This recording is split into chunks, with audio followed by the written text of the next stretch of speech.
Hola, me encanta estar en comunicación contigo y por esa razón hemos creado este nuevo contenido donde podemos interactuar. Por un lado, tú podrás hacer preguntas que tú creas requieran una respuesta bíblica y por otro lado yo intentaré contestarlas. Puedes hacer tus preguntas en los comentarios de nuestro canal de YouTube, nuestra página de Facebook o a nuestro correo electrónico iglesiadezacatecas@gmail.com. La semana pasada estuvimos hablando acerca de quién fue el escritor de la Epístola de Santiago. Una semana anterior hablamos acerca de qué es una epístola. Y precisamente después de estos videos pudimos empezar a recibir algunas preguntas. La primera de ellas fue hecha por Adriana Ortiz, a quien le agradezco que se haya animado a ser la primera en hacer una pregunta y el día de hoy vamos a contestarla. La pregunta que ella nos hizo es ¿por qué Apocalipsis no es considerado una epístola como las demás cartas del Nuevo Testamento? Una pregunta muy interesante, así que comenzamos. Antes de hablar del por qué no, me gustaría hablar del por qué sí. La opinión de que Apocalipsis no es parte de las epístolas no es una opinión unánime. Algunos estudiosos de las escrituras consideran que sí debe ser considerado como un género epistolar. Tienen algunas razones. La primera de ellas tiene que ver con la similitud que hay en la estructura de contenido. Si tú recuerdas en el video donde hablamos acerca de qué es una epístola, recordarás que hay 4 elementos que definen una epístola. La introducción, una parte teórica, una parte práctica y una conclusión. Esto es en general cómo están estructuradas las epístolas. También vimos que Santiago es una epístola muy singular que desafía mucho este esquema. Sin embargo, la mayoría de las epístolas son escritas de esta forma. Cuando tú lees el libro de Apocalipsis te darás cuenta que en su libro, en su totalidad, también cuenta con estos 4 elementos. Y si bien es cierto, al principio hay 7 cartas que cada una de ellas cuenta con estos 4 elementos, en su totalidad como libro también contiene esta misma estructura. La segunda de ellas tiene que ver, la segunda razón por la cual es considerado como parte de las epístolas es por el uso que le dieron la iglesia a este libro. Es cierto que cada una de estas cartas escritas en el capítulo 2 y capítulo 3, destinadas a 7 iglesias diferentes, fueron las destinatarias de, al menos de la parte inicial de Apocalipsis. Sabemos que todo el libro fue considerado por la iglesia como una carta epistolar y que fue utilizada por muchas iglesias en muchos lugares durante mucho tiempo. Entonces le dio un uso muy similar a lo que se hace con una epístola. Hay una tercera razón por la cual este grupo de personas piensa que Apocalipsis debe ser considerado como parte de las epístolas y tiene que ver con la autoridad de un apóstol. Si tienes un apóstol que hace epístolas y luego tienes ese mismo apóstol haciendo Apocalipsis, lo más lógico es pensar que él también consideraba su libro Apocalipsis como una epístola. Entonces tenemos una estructura muy similar a las epístolas, tenemos un uso de la iglesia muy similar a las epístolas y tenemos un apóstol que hacía epístolas y que hizo el libro de Apocalipsis. Entonces lo más lógico es pensar que Apocalipsis sí es una epístola. Pero no todo es miel sobre hojuelas. Por ejemplo, una de las cosas que debemos considerar es que el género epistolar no era el único género por el cual se escribían los libros en los tiempos del Nuevo Testamento. Y reducir esto a un significado muy cortito hace que entonces el elemento no sea tan contundente. Hoy en día se piensa que el libro de Apocalipsis no fue escrito por un apóstol. Y eso hace que entonces muchas de las cosas de las que he hablado carezcan de la fortaleza de argumentos.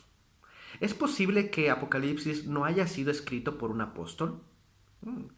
Esa es una respuesta que quizá podría yo dar en algún video si es que tú pones la pregunta en nuestras plataformas.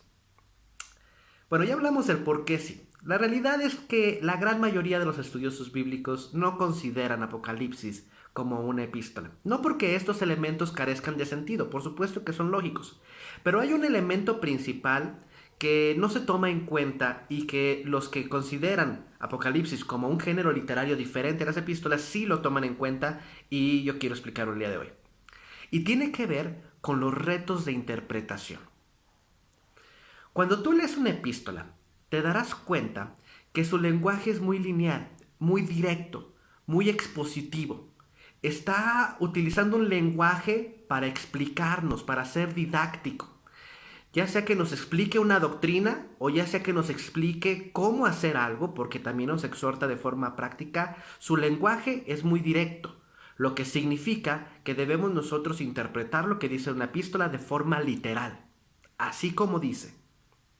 Pero cuando tú lees el libro de Apocalipsis, te darás cuenta que está lleno de símbolos, está lleno de elementos fantásticos, está lleno de situaciones que no están hechas para explicarnos necesariamente algo, sino para darnos un contexto profético mayor.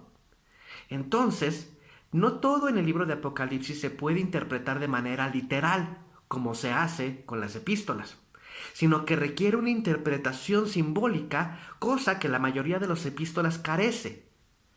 Entonces, por allí ya vamos observando una diferencia importante. En el caso de las epístolas, utiliza figuras narrativas para darle expresividad al texto. Utiliza retórica, utiliza ejemplos, utiliza comparaciones, utiliza hipérboles, utiliza metáforas, pero todo es para darle expresividad al texto, para poder ser entendido mejor. Muy pocas veces utiliza símbolos para ser entendido mejor. Utiliza generalmente este tipo de elementos literarios. Pero en el libro de Apocalipsis casi no se utilizan metáforas, casi no se utilizan hipérboles, casi no se utilizan comparaciones. En el libro de Apocalipsis, las figuras narrativas de fantasía, si lo podemos llamar así, son abundantes, son constantes y requieren un análisis mucho más exhaustivo. No están puestas para expresar mejor el texto, para que podamos entenderlo mejor. Están puestas para explicar un hecho, una actividad, una situación, para describir un evento desde el punto de vista divino. Eso significa que debemos abordar el libro de Apocalipsis de una manera diferente a como abordamos las epístolas, porque el reto de interpretación es bastante amplio. Piensa en esto.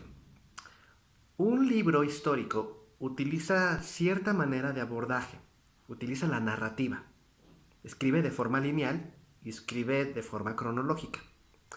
Un libro de poesía utiliza elementos líricos para ayudarnos a tener palabras que son elegantes, que son bellas, para poder expresar elementos fascinantes.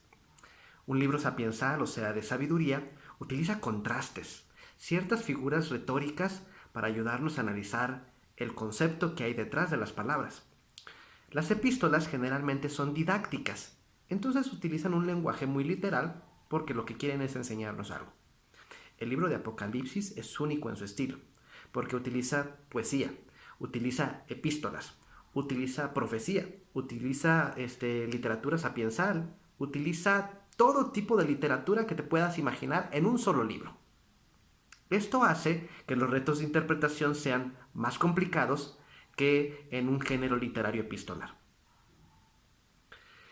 Yo creo, en lo particular, que es mucho mejor considerar Apocalipsis como una literatura diferente a las epístolas, simple y sencillamente para que podamos nosotros abordarlo e interpretarlo de una manera mucho más correcta. Bien, pues si bien las epístolas fueron escritas para un grupo de personas muy bien identificable o no tan identificable como en el caso de Santiago, sabemos que el libro de Apocalipsis no solamente fue utilizado por las iglesias que lo recibieron, sino que fue escrito para todo el pueblo de Dios, para todas las iglesias, en todo momento, en todo lugar. Así que yo creo que haríamos muy bien en empezar a estudiarlo. Yo quiero agradecerte por el tiempo que me das y quiero recordarte que el domingo pasado estuvimos hablando acerca de cómo aprender en tiempos de confusión, porque es importante que tengamos elementos que eviten esta aglomeración mental. El siguiente domingo hablaremos acerca de cómo respetar en épocas de intolerancia. Yo creo que hoy en día se habla mucho sobre esto y aprenderemos elementos que no debemos olvidar. Lo que no debes olvidar es que nos vamos a ver el siguiente miércoles. Por lo pronto, Escribe tus preguntas en nuestro canal de YouTube, en nuestra página de Facebook o en nuestro correo electrónico iglesiazacatecas@gmail.com. Que tengas un excelente día. Nos vemos la próxima semana.